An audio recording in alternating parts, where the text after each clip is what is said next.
Bueno, estoy contento, no tenemos un hermoso texto hoy que compartir. Estoy, repasándolo en casa, ¿verdad? Me llené de gozo. El título de mensaje en esta mañana ya es para emocionarnos, ¿no? La superioridad absoluta de Cristo. Wow, ¿no? Con el título, ¿no? Ya nos ponemos contentos con tan solamente, ¿verdad? Oír el título. La superioridad absoluta de Cristo. Vamos a leer el pasaje que Anita ya leyó antes de la tercera alabanza, porque la tercera alabanza está basada, extraída de este texto. Juan 1, del 14 al 18. Okay, Juan 1, del 14 al 18. Y muy bien, Anita cerró la Biblia, así que la vuelvo a abrir. A ver, Juan 1, del 14 al 18. Ok, Juan 1, 14 al 18, la superioridad absoluta de Cristo. Bien, Juan 1:14. Aquel verbo, ¿quién es el verbo? Cristo, muy bien. Aquel verbo fue hecho carne, habitó entre nosotros, vimos su gloria, gloria como del unigénito del Padre, lleno de gracia y de verdad. Juan dio testimonio del verbo y clamó diciendo: este es de quien yo decía, el que viene después de mí es antes de mí, porque era primero que yo. Porque de su plenitud tomamos todos, gracia sobre gracia. Pues la ley por medio de Moisés fue dada, pero la gracia y la verdad vinieron por medio de Jesucristo. A Dios nadie le vio jamás. El unigénito Hijo, que está en el seno del Padre, Él le ha dado a conocer. Bueno, una pequeña introducción y luego exponemos nuestro pasaje hoy, la superioridad absoluta de Jesucristo. Hoy, hermanos, estamos acabando la introducción al Evangelio de Juan. Juan tiene un prólogo de 18 versículos. Este prólogo lo hemos venido exponiendo en estas semanas. Hoy acabamos el prólogo. Hoy acabamos con la introducción al Evangelio de Juan. Y lo que hemos visto en los primeros 18 versículos es que Jesucristo es el verbo.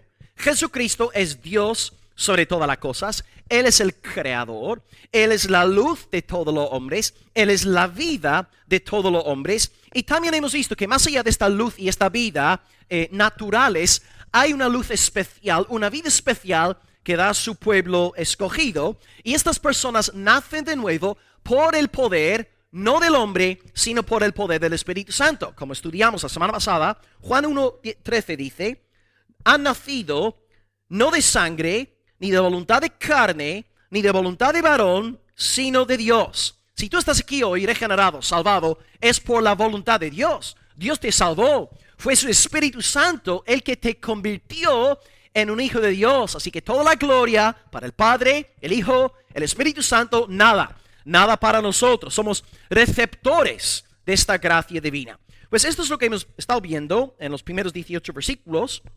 Cristo es Dios sobre todas las cosas. Y hoy, para acabar el prólogo, tengo 3 puntos. Los 3 puntos giran en torno al adjetivo superior. Ok, primer punto en esta mañana, el verbo superior a los apóstoles. Número 2, el verbo superior a los profetas, versículo 15.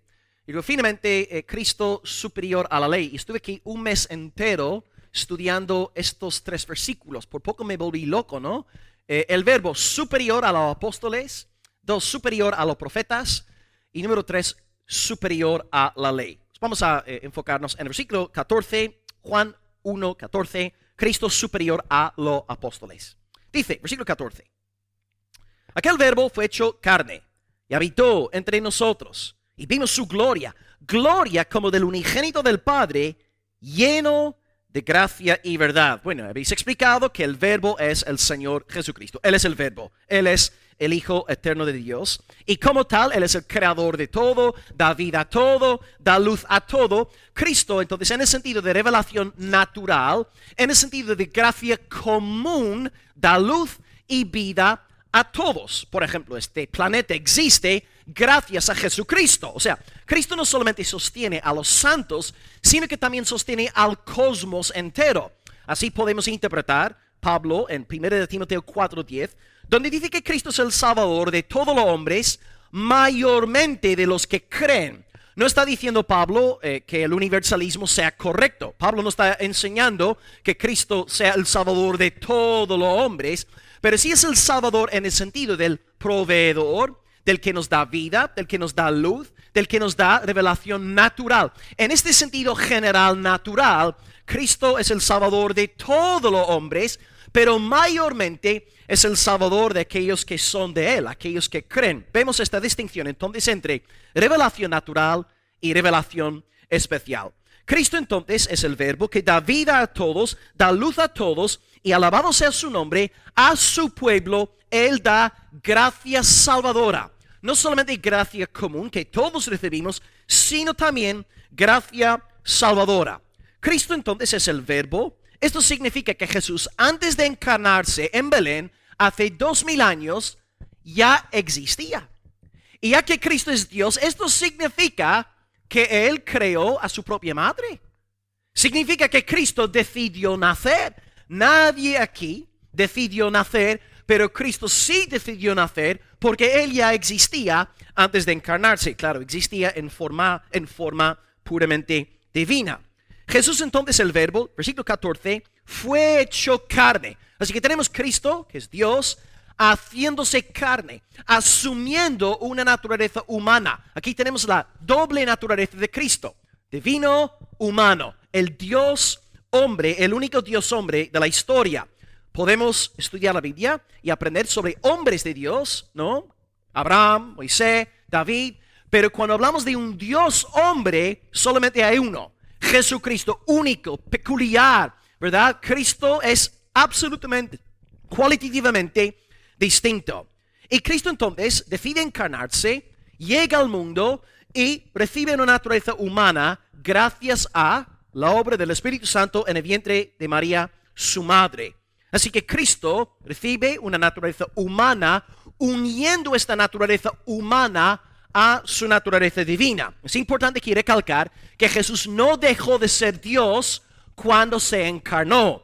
Porque un Dios que pudiera dejar de ser Dios no sería Dios. Porque Dios por definición es eterno e inmutable.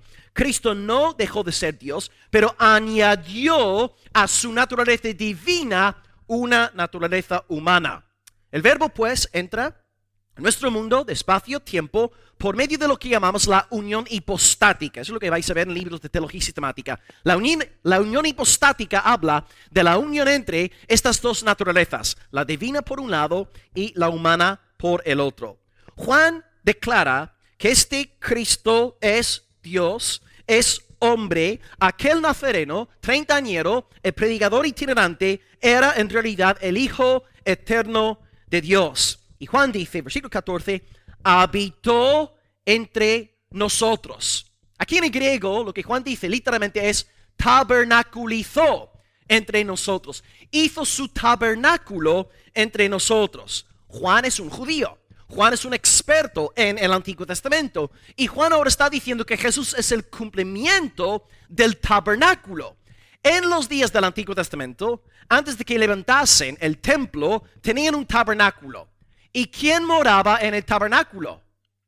Dios mismo, la presencia, el fuego, ¿verdad? Del Señor. Ay, Dios moraba con su pueblo. La manifestación tangible de Dios se daba en el tabernáculo. Y ahora Juan dice que llegó el Verbo y Él es el verdadero tabernáculo. Él es el lugar de la morada de Dios. Si yo quiero encontrar a Dios hoy, no tengo que ir a un tabernáculo físico. Yo voy a Jesucristo. Yo voy a Cristo y ahí encuentro la plenitud de la deidad.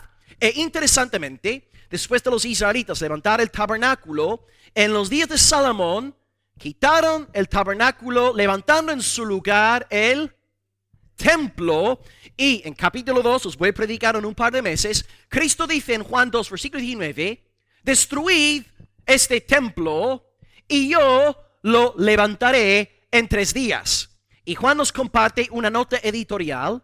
Esto decía, hablando del templo de su cuerpo. O sea, capítulo 1, Jesús es el tabernáculo. Capítulo 2, Jesús es el templo. Jesús es el lugar de la morada de Dios. Esto significa, amados gentiles, que tú y yo en esta mañana no tenemos que coger un vuelo para ir a Jerusalén con el fin de adorar a Dios ahí en el muro de lamentaciones. Ahora, la verdadera nación de Dios es el pueblo de Jesucristo y a través del Espíritu de Cristo adoramos a Dios en espíritu y en verdad. No hace falta ir a Jerusalén, no hace falta estar en Samaria. Aquí en General Luque, Almería, podemos tener acceso directo a Dios a través de su Hijo en el poder del Espíritu Santo de Dios. Porque Cristo es el verdadero tabernáculo. Cristo es el verdadero templo. Y si tú eres de Cristo, la presencia de Dios mora en ti. Cristo, la esperanza de gloria, reside en su pueblo. Bendita maravilla. Los gentiles, pues, somos el tabernáculo de Dios. Somos el templo de Dios porque estamos en Cristo y tú y yo hemos convertido ahora en moradora de Dios, en lugar de residencia del Señor Dios Todopoderoso. Por esta razón, hermanos, hacemos mal en prestar atención a los judaizantes, porque ellos han suspendido su examen de cristología. The Washington Post hace un par de meses sacó un artículo, que es el periódico más vendido en la capital de los Estados Unidos, sacó un artículo sobre los miles de evangélicos que están abandonando la iglesia en Colombia haciéndose judaizantes. Y en toda Latinoamérica el movimiento judaizante, raíces hebreas, está pegando bien fuerte. Pero ellos están diciéndonos que tenemos que volver a buscar a Dios a través de los rudimentos de la ley. Y tenemos que volver al Antiguo Testamento, ¿verdad? Y tenemos que volver a abstenernos de gambas y de cerdo. Tenemos que adorar en el Shabbat y no en el día domingo, el día de la resurrección. Estos judaizantes están entrando en la iglesia diciendo que los hombres tenemos que tener barba. Y uno de estos predicadores ahora, Michael Rood, que tiene miles de seguidores online, hace 3 meses dijo que los gentiles también tenemos que circuncidarnos, bueno, los varones, por supuesto, y es más, tenemos que circuncidar a nuestros propios hijos. Son judaizantes. No creen en la suficiencia de Cristo. No creen que Jesús sea el cumplimiento del tabernáculo ni del templo. Y por esto, hermanos, muchas veces en los medios de comunicación evangélicos están todos expectantes a ver cuándo van a construir el tercer templo en Jerusalén, sin entender que el tercer templo ya fue levantado. El templo de templos fue levantado al tercer día. El templo es el Señor Jesucristo. Pero hay judaizantes entre nosotros y Pablo dice en Gálatas 4:17, condenando a los judaizantes, dice: ellos tienen celo por vosotros, pero no para bien, sino que quieren apartaros de nosotros. Lo que está pasando en Colombia, y hay judaizantes aquí también en España, quieren apartaros de nosotros para que vosotros tengáis celo por ellos. Como los judaizantes no descansan en Cristo, como no confían en su suficiencia, pues nacen disensiones, pleitos, envidias, celos y divisiones en la iglesia. Cristo es el tabernáculo. Cristo es el templo. Cristo es el cumplimiento de toda la ley. Y lo que estoy a punto de decir, por favor, yo sé que va a sonar muy arrogante, pero os lo digo pensando en Cristo. Queridos hermanos, en esta mañana yo puedo deciros públicamente: yo, Will Graham, he cumplido toda la ley de Dios. Y tú me dices: ¿cómo es esto posible? Este pastor es un flipado, ¿no? Un prepotente. Yo he cumplido toda la ley de Dios en Jesucristo.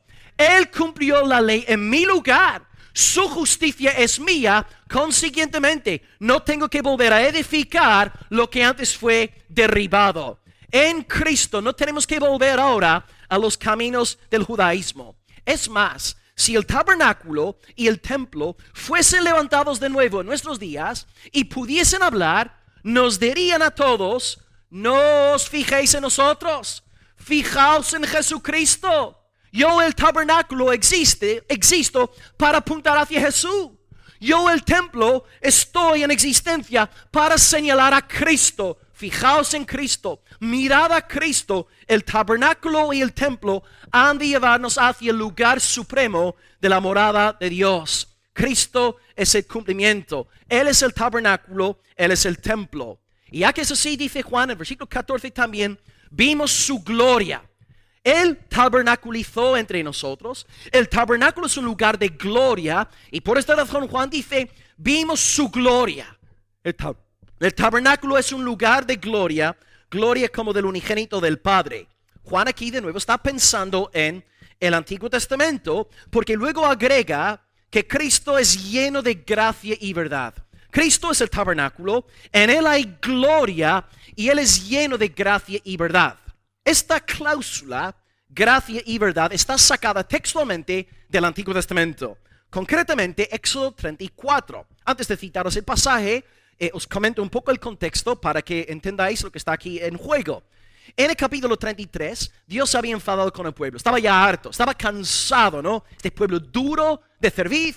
Y le dice a Moisés, ya está, no voy a ir con vosotros hasta la tierra prometida, no voy a acompañaros. Moisés entonces, acto seguido, convoca un arrepentimiento nacional. Y el pueblo empieza a clamar a Dios, pedirle perdón al Señor. Y Dios, a raíz de la intercesión de Moisés y el arrepentimiento del pueblo, dice que en efecto sí acompañará al pueblo. Y Moisés le ruega a Dios que pueda ver algo de su gloria. Y Dios le dice a finales del capítulo 33 de Éxodo, versículos 21 a 23, tú estarás sobre la peña, Moisés, y cuando pase mi gloria, yo te pondré en una hendidura de la peña, y te cubriré con mi mano hasta que haya pasado. Y después apartaré mi mano y verás mis espaldas, mas no se verá mi rostro. Y en efecto, así fue. Dios se reveló a Moisés, y en esta revelación a Moisés lo más importante es la declaración verbal. Y ahora Juan tiene esta declaración verbal en mente. Éxodo 34:6, Dios dice, el Señor fuerte, misericordioso y piadoso, tardo para la ira, grande en misericordia y verdad. Esta es la cláusula que Juan está citando ahora en Juan 1:14. Básicamente, podemos llegar a la siguiente conclusión. Dios se revela a Moisés, su gloria, y Él le dice a Moisés, yo soy misericordia y verdad. Y ahora Juan nos dice que Jesús es el tabernáculo, Él está lleno de gloria y Él es gracia y verdad. Juan nos está diciendo de manera muy sencilla que Jesús es el Dios de Israel. Jesús es el Dios del Antiguo Testamento. Jesús forma parte de la deidad. Él es el Hijo eterno de Dios. Cristo es tan Dios como el Padre y como el Espíritu Santo. Él es lleno de gracia y verdad. Y ya que es así, Cristo es la suprema revelación de Dios. Tú y yo entonces, si creemos en Cristo y si estamos unidos a Cristo a través de la fe, somos el tabernáculo de Dios, somos el templo de Dios y tenemos acceso al Padre a través del mediador perfecto, el Dios hombre Jesucristo. Moisés en aquel momento, yo no sé exactamente qué es lo que vio cuando vio las espaldas de Dios. Algunos comentaristas dicen que habrá visto una columna de fuego, otros piensan que se trató de una nube luminosa. La palabra no nos dice exactamente qué es lo que Moisés vio, pero sabemos que nadie puede ver a Dios y vivir. Pero Juan nos está diciendo, este Dios que no pudo ser visto por Moisés, ahora sí puede ser visto en la faz del Señor Jesucristo. Él es tan grande, tan alto, más alto que el tabernáculo, más alto que el templo, porque en Él mora la plenitud de la deidad, algo que no se podía decir del tabernáculo ni del templo. Y esto encaja también con Hebreos 1:3, donde está escrito, Cristo es el resplandor de su gloria, la imagen misma de su sustancia. Cristo es la gloria de Dios. Cristo es la luz de Dios. Cristo es el verdadero tabernáculo. Cristo es el verdadero templo lleno de gracia y de verdad. Ahora, ¿por qué gracia y por qué verdad?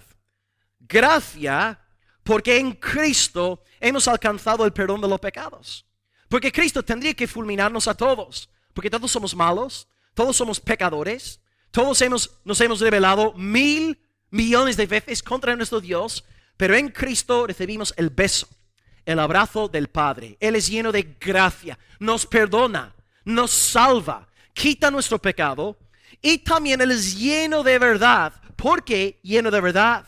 Porque Cristo es íntegro, limpio, puro, santo, veraz. No hay nada torcido en Él. No manipula a la gente. Él es puro, Él es santo. Todo lo que hay en Cristo luce, resplandece. brilla. Cristo es hermoso, sumamente codiciable. Él es brillante como un diamante, ¿no? Cósmico. Así de hermoso es el Salvador. Así que, queridos hermanos, en esta mañana, a partir del versículo 14, aprendemos que no hace falta estar en el tabernáculo literal para estar en comunión con Dios. No hace falta estar en el templo literal para adorar a Dios, para tener comunión con Dios. Si estamos en Cristo, el verdadero tabernáculo, el verdadero templo, tú y yo tenemos acceso directo a Dios, porque somos también tabernáculos y templos del Espíritu Santo. Ya que Cristo es quien es, ya que Cristo es la gloria de Dios, la gloria del Padre, pues Él es digno de tu alabanza, de tu adoración, de tu lealtad, de tu sumisión. Tú sí puedes adorar a Jesucristo. Alguien podría decir, bueno, no podemos adorar a hombres, porque esto es un acto de blasfemia. Pero este hombre de quien os estoy predicando en esta mañana no es cualquier hombre. Este hombre es el Dios hombre, Rey de gloria, tabernáculo de tabernáculos, templo de templos. Él es Dios, alfa, omega, principio y fin, el que era, el que es, el que ha de venir, el omnipotente Cristo, tabernáculo de Dios, templo de Dios, gloria de Dios manifestada en carne, Cristo lleno de gracia, Cristo lleno de verdad. He aquí vuestro Salvador. Adorad al Hijo, besad al Hijo, exaltad al Hijo, el Rey de gloria. Y amados, Cristo siendo tan glorioso, anduvo entre nosotros, pero esta gloria en gran parte fue velada. Fue una gloria oculta, por así decirlo, pero a través del Evangelio podemos ver cómo hay tres formas, tres vías a través de las cuales vemos la gloria de Cristo. La primera, vemos la exhibición de la gloria de Cristo por medio de sus milagros y prodigios. Repito, vemos la gloria de Cristo a través de sus milagros y prodigios, o para utilizar la expresión de Juan, señales. Juan habla de señales. Pongo un ejemplo de esto. Primer milagro de Jesús es convertir el agua en vino, ¿no? El agua del judaísmo ahora llega a ser vino mesiánico. Y dice la palabra de Dios, Juan 2:11, que Cristo convirtió el agua en vino con el propósito de manifestar su gloria, y los discípulos creyeron en él. Entonces las señales nos hacen entender que Cristo es quien decía ser. Cristo, de hecho, en el Evangelio de Juan, veremos más adelante, apela a su naturaleza divina a través de los milagros que hacía. Porque a diferencia de los apóstoles, que hacían milagros por el poder del Espíritu Santo, y es cierto, Jesús también hizo milagros a través del poder del Espíritu Santo, según Hechos 10:38, pero Jesús al mismo tiempo hizo señales a través de su poder divino. Por ejemplo, en Juan 10, versículo 25, para defender su deidad, Jesús dice lo siguiente: las obras que yo hago en nombre de mi Padre, ellas dan testimonio de mí. Cristo está diciendo que sus obras dan testimonio de su deidad. ¿Por qué? Porque a diferencia de los profetas y de los apóstoles, Jesús también hacía milagros a través de su poder divino. Él hacía milagros que ningún ser humano podía hacer. Así que para contestar la pregunta clásica, ¿no?, que siempre nos lanzan en la Facultad de Teología, bueno, querido estudiante, ¿cómo realizaba Jesús sus milagros? ¿A través del Espíritu Santo o a través de su naturaleza divina? La respuesta correcta es ambos. Ambos. Estaba en perfecta armonía con el Espíritu Santo, y su naturaleza divina también hacía proezas poderosas para dar testimonio de su verdadera naturaleza como Hijo de Dios. Primera exhibición de la gloria de Cristo en este mundo, sus señales. La segunda, y no voy a realmente desarrollar este punto porque en el segundo punto de mensaje hablaré sobre esto, la transfiguración. La transfiguración. Si queréis podéis apuntar transfiguración y luego volveré a ese asunto en el segundo punto de mensaje. Número 1, señales. Número 2, transfiguración. Y finalmente, número 3, esto va a sonar muy raro, la crucifixión. La crucifixión. Cuando tú coges un libro de teología sistemática, coloca la crucifixión y la muerte de Cristo bajo el estado de humillación de Cristo. Sabéis que dividimos, ¿no?, los estados de Cristo en dos bloques: la humillación del Salvador y la exaltación del Salvador. Y todos los libros de teología sistemática colocan la crucifixión en la humillación del Salvador. Y claro, tiene su lógica. Pero cuando estudiamos el Evangelio de Juan, Juan habla del Evangelio como un acto de exaltación, como un acto de levantamiento, de glorificación. Y uno podría estar aquí hoy pensando, pero ¿cómo puede ser la crucifixión un acto de glorificación? Si tenemos que ir un hombre desnudo, avergonzado, sangrando, rechazado por los israelitas y por los romanos, ¿cómo puede la crucifixión ser un acto de glorificación? Pues aquí, hermanos, hacen falta ojos de fe. Aquí hace falta ser un teólogo de la cruz y no un teólogo de la gloria, solamente viendo la mano de Dios en las cosas grandiosas de la vida. A través de los ojos de la fe, entendemos que Cristo fue exaltado en la cruz, y en la cruz vemos la gloria de Cristo, en primer lugar, en cuanto a su verdadero amor hacia el Padre. Amó al Padre hasta el punto de ir a la cruz y soportar castigo por amor a su Padre y por obediencia a Él. Y en segundo lugar vemos la gloria de Cristo en la cruz a través de su gran amor hacia nosotros. Porque Cristo no solamente murió en la cruz para cumplir con la voluntad del Padre, Él murió en el Calvario para perdonarte a ti, para tener misericordia de ti. Así que en la cruz vemos la exaltación del amor del Salvador hacia su Padre y hacia su pueblo amado. Y por eso Jesús en Juan 3:14 habla de su crucifixión como un acto de exaltación, de levantamiento, diciendo que Él será levantado como la serpiente en el desierto. Si tú en aquel momento, en los días de Moisés, estabas con el veneno de la serpiente, para ser curado, ¿qué tenías que hacer? ¿Mirar a qué? Tenías que mirar a la serpiente. Y ahora, para ser salvado eternamente, si tienes el veneno del pecado en ti, ¿qué tienes que hacer, Paco? Mirar a Cristo. Cristo es el antitipo. La serpiente de Números era un tipo de Cristo, y Cristo ahora es el antitipo de la serpiente de Moisés. Así que vemos tres muestras de la gloria de Cristo en los evangelios. Número 1, señales. Número 2, transfiguración, que explicaré ahora en el segundo punto de mensaje. Y número 3, la crucifixión. Sé que suena raro esto, pero con ojos de fe entendemos que la crucifixión es el acto más glorioso de la historia. Así que antes de la resurrección, Cristo fue grandemente glorificado en la cruz. Y simplemente acabaría este primer punto diciendo algo interesante, que Juan aquí, cuando habla de Cristo, su excelencia, dice que vimos su gloria. No dice vimos la gloria de Pablo, no. No dice vimos la gloria de Pedro, vimos la gloria de la bendita Virgen, no, vimos la gloria de Cristo. Vimos la gloria del Señor Jesucristo.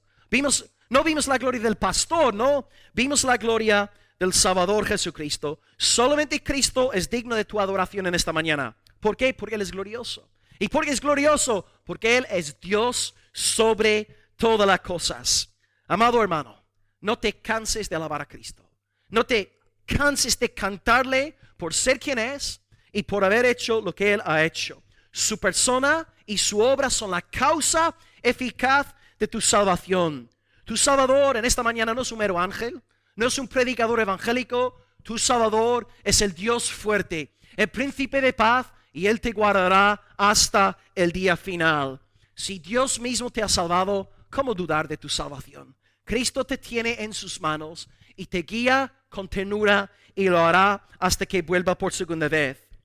Cristo, el Verbo hecho carne, tabernaculizó entre nosotros, y Él es glorioso, lleno de gracia, lleno de verdad, fiel Salvador, poderoso Redentor. Él nos salvó, Él nos guardará. Gloria al León de Judá. Y el pueblo de Dios dice amén. Aleluya, gloria al Señor. Bien, en primer lugar entonces, amados, Cristo es superior a los apóstoles porque Él es el Verbo eterno, ¿verdad? Los apóstoles no eran eternos. Cristo es el tabernáculo de Dios. Él es glorioso. Pedro no es glorioso. Pablo no es glorioso. Jesús es glorioso. Pedro no es lleno de gracia y verdad. Pablo no es lleno de gracia y verdad. Cristo sí es lleno de gracia y verdad. Cristo es superior a los apóstoles. Ahora número 2, versículo 15. Cristo superior a los profetas. Versículo 15. Juan dio testimonio de él. Por cierto, ¿de qué Juan aquí estamos hablando? Muy bien, no estamos hablando aquí del apóstol Juan, que redactó el evangelio. Estamos hablando ahora de Juan el Bautista. Este verbo vino, se hizo tabernáculo. Y ahora, número 2, Juan dio testimonio de Cristo y clamó diciendo, eso es difícil de entender, ¿no? Este Cristo es de quien yo decía, el que viene después de mí es antes de mí, porque era primero que yo. Muy raro eso, ¿no? El que viene después de mí es antes de mí, porque era primero que yo. Ok, Cristo ahora es superior a los profetas. Juan aquí da testimonio de Cristo. Y según Jesús, en Lucas 7, 28, el mayor profeta de todos se llama Juan el Bautista. Voy a citar ese texto. Os digo que entre los nacidos de mujeres no hay mayor profeta que Juan el Bautista. Mayor que Moisés, mayor que Elías. Y según el texto, el mayor profeta Juan da testimonio de alguien. Es el mayor profeta. ¿De quién da testimonio el mayor profeta? Esto significa, ¿quién es más grande, Juan o Cristo? Cristo es más grande porque Juan da testimonio de él. O sea, el mayor profeta da testimonio de la gloria de Cristo. Consiguientemente, Jesús no es solamente superior a Juan, es superior a todos los profetas, puesto que Juan es el mayor de los profetas. ¿Quién es el mayor? ¿El heraldo o el rey? Pues es desde luego el heraldo. Dice Marcos 1:3, voz del que clama en el desierto, preparad el camino del Señor, enderezad sus sendas. Juan es el heraldo, Juan va por delante, Juan anuncia a Cristo y luego viene el rey. Cristo es mayor que Juan. Por eso Juan puede decir más adelante, Juan 3:30, cuando se da cuenta de que el ministerio de Cristo alcanza más éxito que el suyo propio, Juan dice, es necesario que Él crezca y yo mengue. Porque Él es mayor que yo. Él es la luz verdadera que alumbra a todo hombre.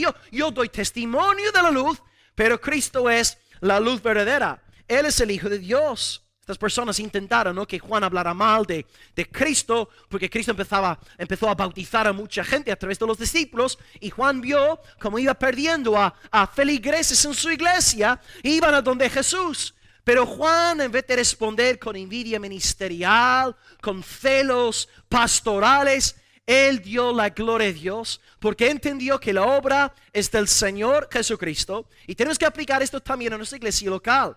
Si una iglesia crece más que la nuestra, bautiza más personas que la nuestra, recibe más personas en membresía, alabado sea el nombre de Cristo. Claro, si es una iglesia que predica el evangelio, ¿verdad? Que anuncia a Cristo. No estoy hablando de un grupo obra sectario. La obra no es de nosotros, la obra no es de Juan, la obra es del Señor Jesucristo. Y si su obra avanza, alabado sea el nombre del Señor Jesucristo. Juan dio testimonio de Cristo. Así que vemos la superioridad de Jesús sobre los profetas, ya que el mayor profeta da testimonio de Cristo. Y también quiero ahora explicar la segunda señal de superioridad de Jesús. La segunda señal está en esta frase enigmática. Juan dice, versículo 15, este es de quien yo decía, el que viene después de mí es antes de mí, porque era primero que yo. En Navidad, aquí en la iglesia, estudiamos Lucas, en nuestro libro devocional, ¿no?, que redactamos, y luego prediqué un mensaje, y vimos que cuando llegó María, recién embarazada, a la casa de Elizabeth, ¿cuántos meses estaba embarazada ya Elizabeth? O sea, Elizabeth ya 6 meses embarazada, luego María embarazada. Esto significa que Juan era 6 meses mayor que Jesús según la carne. Entonces, aquí Juan dice algo que parece ser un error, ¿no? Dice, el que viene después de mí es antes de mí. Así que, querida iglesia, ¿cómo puede Juan el Bautista decir que Jesús era antes de él si todos sabemos que Jesús nació 6 meses después de Juan? ¿Ah? Exactamente, su naturaleza divina. Juan está testificando de la deidad del verbo que hemos visto en Juan capítulo 1. Sí, humanamente hablando, sí, es cierto. Cristo vino después, 6 meses después. Pero hablando en términos eternos, Cristo era antes. Y claro, si os ponéis a pensar, el creador de Juan era Cristo. Creó no solamente a María, su madre, creó también al profeta Juan. Entonces tenemos que, hermanos, una defensa de la doble naturaleza de Cristo. Él viene después de mí, naturaleza humana, porque Él era antes que yo, naturaleza divina. En una frase tenemos las dos naturalezas de Cristo claramente defendidas. Así que sé que suena paradójica esta frase, pero tiene su explicación. Juan está jugando con palabras. Así que en primer lugar, Cristo es superior a los profetas porque el mayor profeta da testimonio de Él. Y de hecho todos los profetas daban testimonio de Cristo. Número 2, es superior porque era antes de Juan, porque era Dios. Y ahora la tercera señal de la superioridad de Jesús sobre los profetas, y voy a pedir que abráis la Biblia, Mateo 17, y ahora voy a hablar de la transfiguración. Mateo 17, solamente leeremos los primeros 6 versículos. Este pasaje es impresionante. Mateo 17, leeremos del 1 al 6.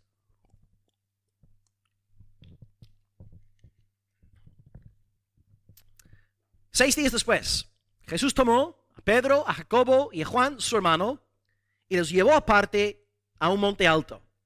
Y se transfiguró delante de ellos, y resplandeció su rostro como el sol, y sus vestidos se hicieron blancos como la luz. He aquí les aparecieron Moisés y Elías hablando con él. Entonces Pedro dijo al Señor: Señor, bueno es para nosotros que estemos aquí.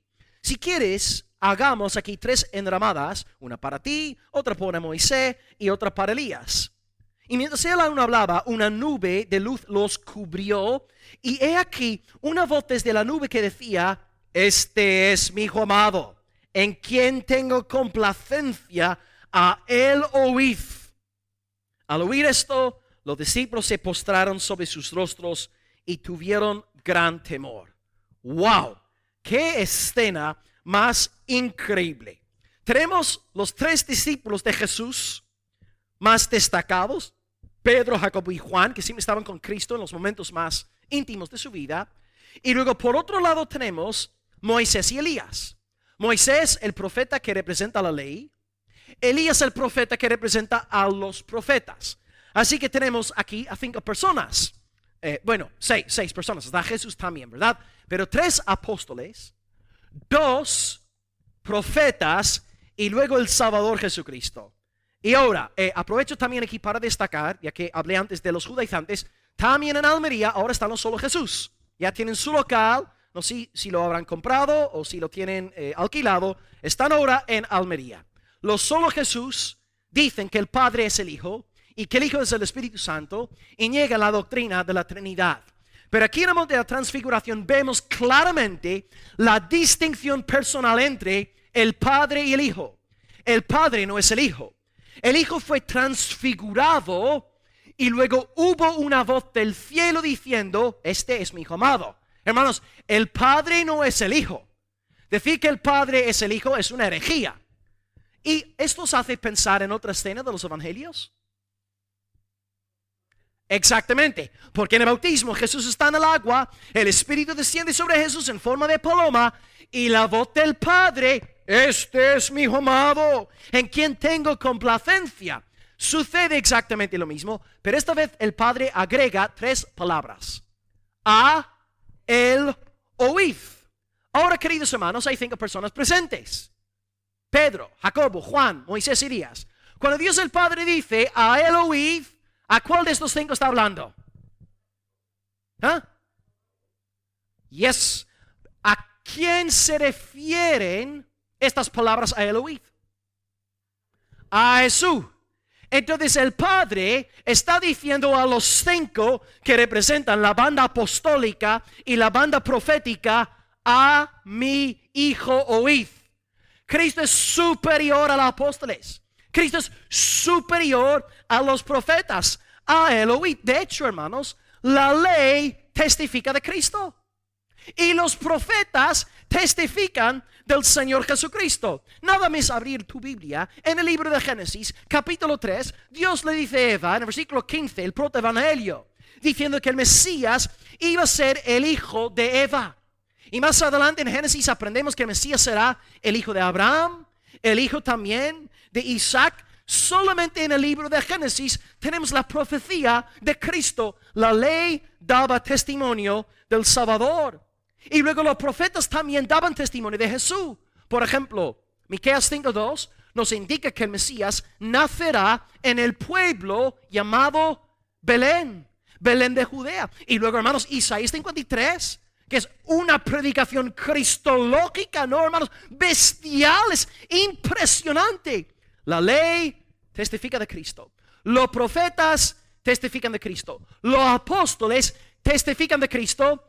Dios el Padre testifica de Cristo. Dios el Espíritu Santo está todavía en el mundo testificando del Hijo. Hermanos, ¿qué más pruebas necesitáis para saber que Cristo es absolutamente superior a todo? Es el centro del corazón de Dios. Así que, ¿qué dice Dios a la ley? Oye a mi hijo. ¿Qué dice Dios a los profetas? Oíd a mi hijo. ¿Qué dice Dios a los apóstoles? Oíd a mi hijo. ¿Qué dice Dios el Padre en el poder del Espíritu Santo a la iglesia de General Luque, Almería, en este día? Oíd a mi hijo.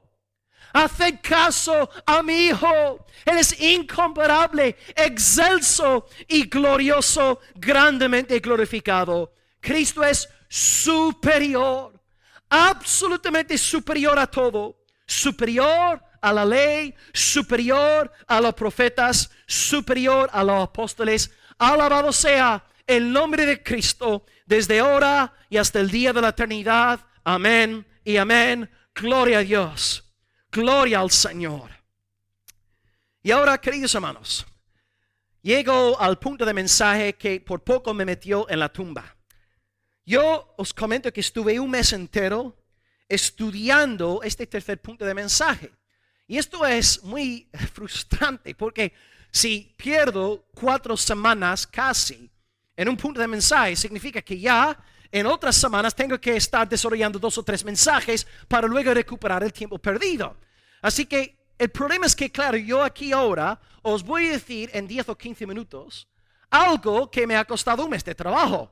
Así que vosotros lo tenéis muy fácil, ¿no, hermanos? Que no es justo, no es justo, pero cuando estudiamos textos complejos, hay como 24, 25, 26 teorías diferentes. Y tú tienes que, antes de subir al púlpito, examinar, poner a prueba las diferentes teorías hasta que estés tú convencido para luego dar algo a la iglesia, ¿verdad? Así que, queridos hermanos, aquí viene un mes entero de estudio. No voy a hablaros de todas las perspectivas, pero después de estudiar y sopesar argumentos, os voy a explicar cómo yo ahora interpreto este pasaje. No deja de ser enigmático, complicado, pero bueno, de nuevo, por poco acabó conmigo. Dice en versículos 16 al 18. Ok, Cristo es superior a los profetas, a los apóstoles, aleluya. Versículo 16. De su plenitud tomamos todos, gracia sobre gracia. Pues la ley por Moisés fue dada, pero la gracia y la verdad vinieron por medio de Cristo. A Dios nadie le vio jamás. Moisés ni siquiera vio a Dios cara a cara, pero el unigénito Hijo que está en el seno del Padre, Él le ha dado a conocer.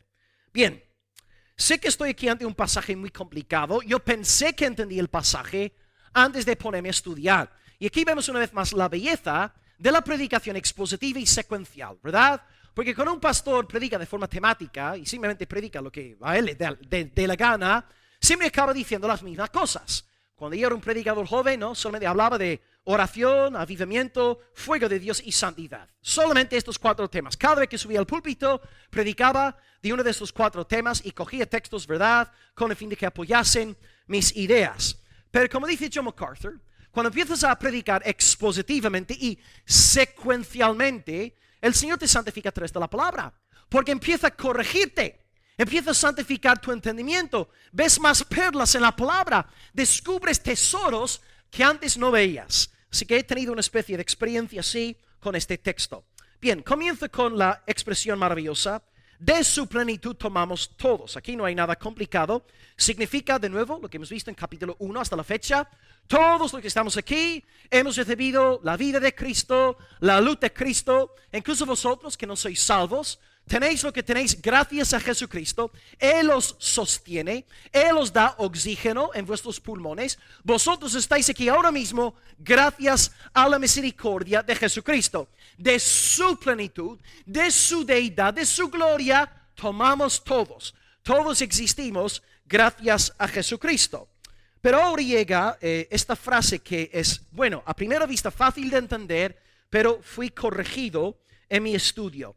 De su plenitud tomamos todos y gracia sobre gracia. Bueno, hermanos, en diciembre cumpliré 19 años en la fe cristiana. Siempre he entendido esta cláusula, gracia, como una alusión a que Cristo es una fuente inagotable de gracia. Que en Él hay gracia y más gracia. Él es un pozo interminable de gracia. Y bueno, es así. En efecto, Cristo es una fuente inagotable de gracia. Amén. Pero ahora entiendo que esto no es lo que Juan tiene en mente. Juan no está diciendo que en Cristo recibimos gracia sobre gracia en el sentido que he descrito. ¿Por qué? Bueno, hay dos factores aquí en juego. El factor lingüístico, que desconocía, y luego el factor contextual. Empiezo con el factor lingüístico. Si Juan quisiera decir que Cristo nos da gracia y gracia, porque es una fuente de gracia, en griego Juan tendría que decirnos que Cristo da gracia epigracia. Gracia epigracia. Pero Juan dice aquí en griego, Cristo da gracia antigracia. Por cierto, significa tomar el lugar de algo. Consiguientemente, el anticristo es aquel que ocupa el lugar de Cristo. Entonces, Juan está diciendo en el griego que en Jesús hemos recibido gracia en lugar de gracia, no gracia más gracia. Y ahora voy a explicar esto con un factor ahora contextual. Lingüísticamente, Juan dice gracia antigracia, y ahora contextualmente. ¿Qué está pasando en nuestro párrafo, versículos 14 al 18? Pues el apóstol está enseñándonos que Cristo es la revelación de la gloria de Dios. Él es el Dios de Moisés, lleno de gracia, lleno de verdad. Y ahora Juan vuelve al tema de Moisés en el versículo 17, diciendo que por medio de Moisés la ley fue dada. La ley fue dada a través de Moisés. Y luego la luz y la verdad nos han llegado, la gracia y la verdad nos han llegado a través de Jesucristo. Y vemos la superioridad del Nuevo Testamento, ya que Cristo es la revelación visible de Dios. Juan aquí dice, en el Antiguo Testamento nadie vio a Dios jamás. Nadie ha visto visiblemente a Dios, ni siquiera Moisés. Pero en Cristo vemos visiblemente la gloria de Dios. Es decir, la revelación del nuevo pacto, la gracia del nuevo pacto es mayor que la gracia del Antiguo Testamento. Y ahora podemos entender el uso de anti en griego. Juan de nuevo, repito lo lingüístico, Juan dice en Cristo tenemos gracia antigracia. Gracia en lugar de gracia. Y ahora voy a aludir a algo escrito por D.A. Carson, el mayor erudito evangélico de nuestra generación, que sigue pastoreando ahí en Canadá, ya avanzado de edad. Él dice, y esto encaja perfectamente a nivel lingüístico y contextual, lo que Juan nos está diciendo aquí es que por medio de Cristo recibimos la mayor gracia del nuevo pacto, y esta gracia del nuevo pacto es más profunda, intensa y fuerte que la gracia revelada en el Antiguo Testamento. Alguien podría ahora saltar diciendo, pero la ley es un libro de obras, no es un libro de gracia. El Antiguo Testamento es un libro de ley. Ok, es cierto que hay muchas leyes en el Antiguo Testamento, pero también el Antiguo Testamento está repleto de la gracia salvadora de Dios. Ya os puse el ejemplo del Edén, Génesis 3:15. Ya está el protoevangelio. La gracia de Dios llegó. Luego el Cristo será el hijo de Abraham. Y no solamente las profecías mesiánicas, que el Antiguo Testamento está completo, tenemos también actos de salvación donde Dios exhibió su gracia salvadora. Noé, Lot en la destrucción de Sodoma y Gomorra, los israelitas de las manos de Egipto, los israelitas de Babilonia. El Antiguo Testamento da testimonio de la gracia salvadora del Señor. Y de hecho hasta la ley, hermanos, es una revelación de la gracia de Dios. Es la bondad, es la gracia, es el favor de Dios el que nos enseña cómo hemos de vivir. Y Pablo dice en Romanos 7, versículo 12, que la ley es santa y sus mandamientos son santos, justos y buenos. Hasta el otorgamiento de la ley, los 10 mandamientos, es una manifestación de la gracia de Dios. Dios no tiene por qué enseñarnos su voluntad. Pero ¿qué pasa? En el Antiguo Testamento hay gracia, pero esta gracia no es tan luminosa, no es tan intensa, no es tan potente como en los días del Nuevo Pacto. Porque los santos del Antiguo Testamento no vieron lo que nuestros ojos, este lado de la resurrección, sí están viendo. Hermanos, Moisés daría dinero para estar aquí sentado en este culto en esta mañana, para escuchar esta predicación sobre la superioridad de Jesucristo. Moisés conoció a Cristo, Abraham conoció a Cristo, Abraham conoció a Cristo. Pero lo que voy a deciros ahora es sorprendente. Tú y yo conocemos más a Cristo que Moisés, Abraham, que David, porque tenemos la revelación plena de Dios en las Sagradas Escrituras. Y vuelvo a criticar una idea que denuncié hace 2 semanas en la iglesia. Estos hermanos que están en la iglesia: oh pastor, ojalá hubiese vivido yo en los días de Elías, hubiese yo querido ver el fuego del cielo y el templo de Salomón. Es incredulidad. Incredulidad. Elías quiso vivir en nuestros días. Moisés quiso vivir en los días del Nuevo Pacto. Ellos fueron salvados por gracia. Saborearon la gracia de Dios, pero lo que ellos han saboreado, tú y yo hemos recibido en abundancia, como un gran diluvio de la gracia soberana del Señor.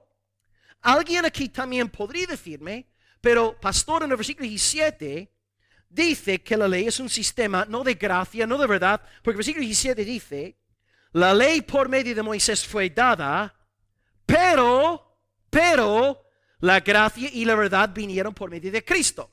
Y la implicación aquí sería: bueno, si Juan contrasta la ley con la gracia y la verdad, pues la ley no puede ser un sistema de gracia ni de verdad.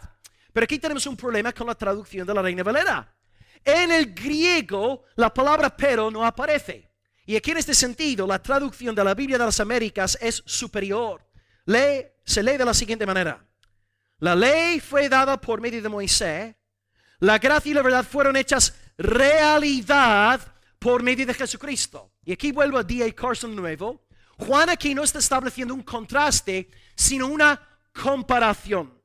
En el Antiguo Testamento hay gracia de Dios, pero esta gracia que están saboreando llega a encarnarse, personificarse en la persona de Jesucristo. Y ahora tenemos la gracia encarnada de Dios. El tabernáculo apuntaba hacia esta gracia. El templo apuntaba hacia esta gracia. El tabernáculo era una obra de gracia. El templo era una obra de gracia, pero no era nada en comparación con la gloria sobre, no sé qué adjetivo usar, hermanos, pero la gloria trascendente de Cristo.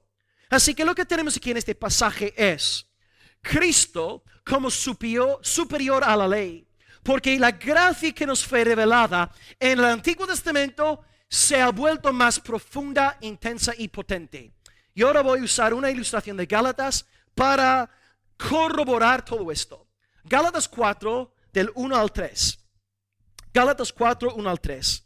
La imagen del heredero y del esclavo. Solamente voy a leer el primer versículo. Dice Pablo: entre tanto que el heredero es niño, en nada difiere del esclavo, aunque es señor de todo. Tenemos un niño que vive como un esclavo hasta la mayoría de edad. Ok, hermanos. Tenemos un niño y tenemos un esclavo. A ver, ¿quién es el esclavo?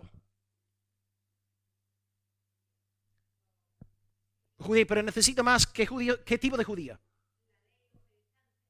ok, judaizantes, los que se glorían en su propia justicia, los que no creen en Cristo. ¿Y el niño quién es? Los santos del Antiguo Testamento, los que creían en Cristo, los que se gloriaban en su justicia y no en su propia justicia, como el esclavo. Tenemos un niño, por lo tanto, niño, Moisés, Abraham, David, los profetas, hasta Juan, todos eran niños. Y lo digo con respeto porque es la palabra de Dios, todos eran niños, pero la mayoría de edad llegó ¿cuándo?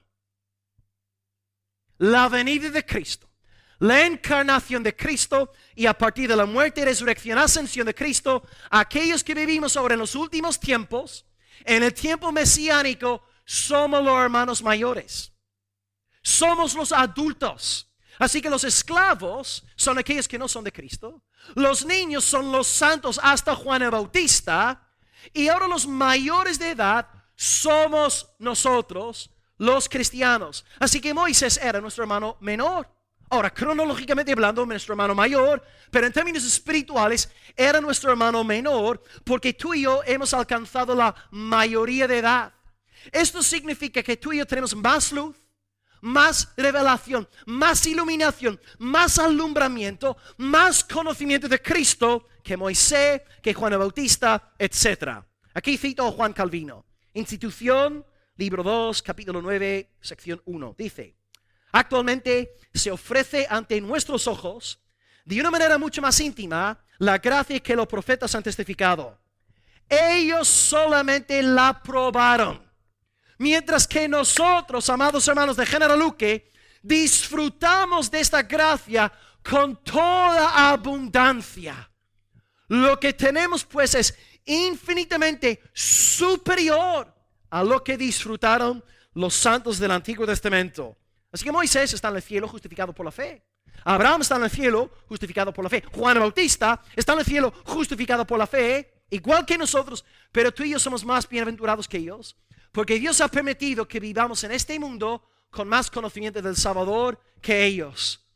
Nunca te vuelvas a quejar, hermano, por vivir en el siglo XXI. Ha sido la gracia de Dios la que te ha puesto en este mundo, en esta generación. Dios ha querido inundarte de luz. Podría haberte colocado en los días de David, pero Él ha querido darte luz a través de Jesucristo, y en Él hay mayor gracia. Y así también en el versículo 18, ¿no? Nadie vio a Dios jamás. Nadie vio a Dios jamás. Ni siquiera Moisés vio a Dios cara a cara. Pero vemos la superioridad de la gracia de Cristo, porque Él sí le ha dado a conocer. Y aquí apelo a un texto conocido de Juan 14. Estaba hablando con Jesús Felipe, y Felipe le dice a Jesús en un momento dado: Señor, enséñanos al Padre. ¿Y qué le dice Jesús a Felipe?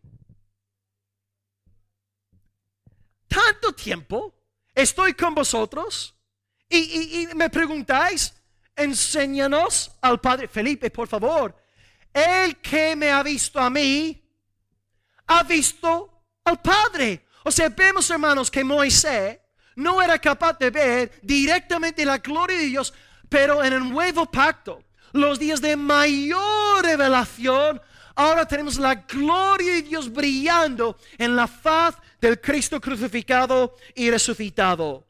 Una vez más, queridos hermanos, lo que tú y yo estamos disfrutando es superior a todo lo que sucedió en el Antiguo Testamento.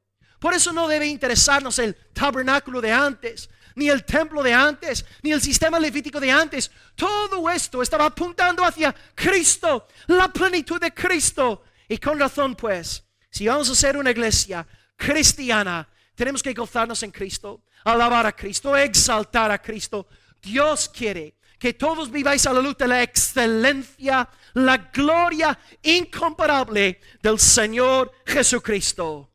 Y hoy el Salvador te da a ti su revelación, su libro, su Biblia, mayor revelación. Y tú, para demostrar a Dios ahora tu gratitud hacia esta mayor luz que te ha tocado vivir en estos días de mayor gracia, mayor verdad, ahora con gratitud al Señor obedece este libro.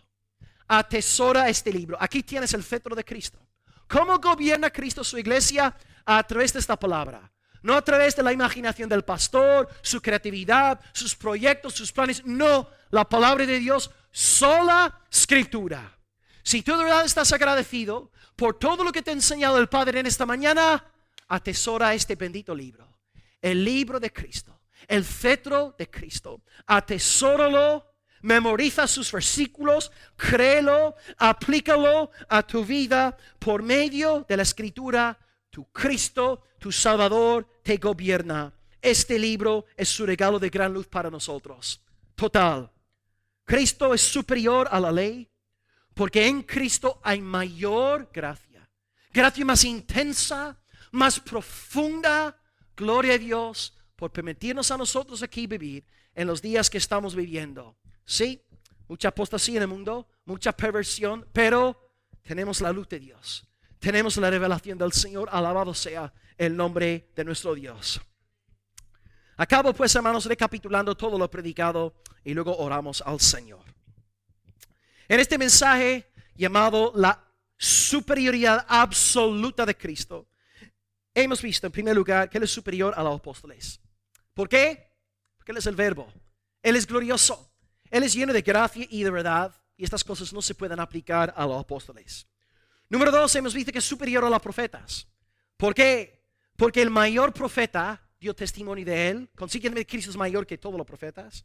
Número 2, porque Jesús era antes de Juan.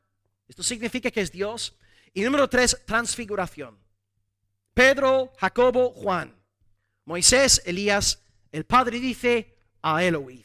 A Cristo oíd. Él es superior, absolutamente superior. Y número 3, acabamos explicando en cuestión de 10-15 minutos algo que tardé un mes en abrazar, que hemos recibido gracia en Cristo y más gracia en los días del Nuevo Testamento. Es decir, además de la gracia que ya nos fue dada en el antiguo pacto a los niños, ahora hemos recibido aún más gracia. Hemos recibido la gracia del Nuevo Testamento en lugar de la gracia del Antiguo. Hemos recibido gracia anti-gracia, no gracia epigracia. Y puesto que nuestro Salvador es tan sublime, os repito las palabras del Padre en esta mañana a todos vosotros. A mi Hijo oíd. Oíd a Cristo. Prestad atención a Cristo. Y hoy a través de la fe y el arrepentimiento podéis llegar a ser de Cristo y podéis convertiros en tabernáculos del Dios viviente. Podéis ser templos del Espíritu Santo. Clamad pues a Cristo, el único Dios hombre, el mediador entre Dios y los pecadores. Gloria al Salvador Jesucristo. Y el pueblo de Dios dice amén, aleluya. Oremos al Señor. Gloria a Dios.